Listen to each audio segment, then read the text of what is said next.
We know that God is an eternal being, and we know that Jesus Christ, his son, was an eternal being before he came to earth and became mortal. John chapter 1 verse 14 tells us the Word became flesh. The eternal being became a mortal being and dwelt among us. And it's a fascinating concept to realize that the eternal became mortal, became limited in his deity, became limited in all of his eternalness and his godness. In John chapter 17, we see Jesus talking to his Father in prayer about eternity, but not for himself, not about God, but for those who believe in him and who follow him. In that prayer in John 17, in verse 2, Jesus has already said that he is the Son and that God will be glorified by him. And he says, you have given him power over all flesh, that he should give eternal life to as many as you have given him.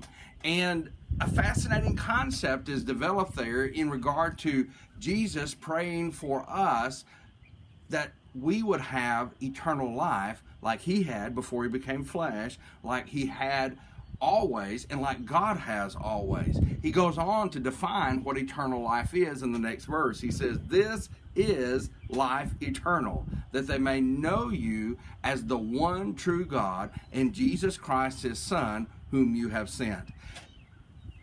Eternal life is knowing God. And while many people may say, that's a simple thing to do, I can know God, it means much more than just an academic acknowledgement of who God is or that God exists. It means that we hear, believe, and obey God.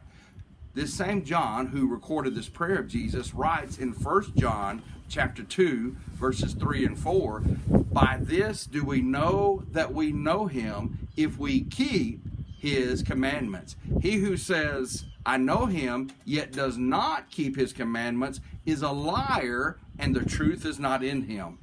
The key definition, the key understanding of knowing God is not just being able to say, I acknowledge God. The key understanding, the key to all of it is keeping his commandments. By this do we know that we know him. The opposite stated in the next verse in 1 John chapter 2. If we don't keep his commandments, then we don't know him.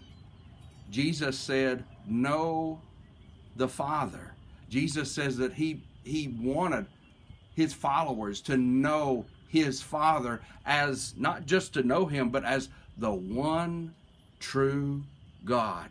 That's our goal, to hear, to believe, to obey, to know, and to keep his commandments.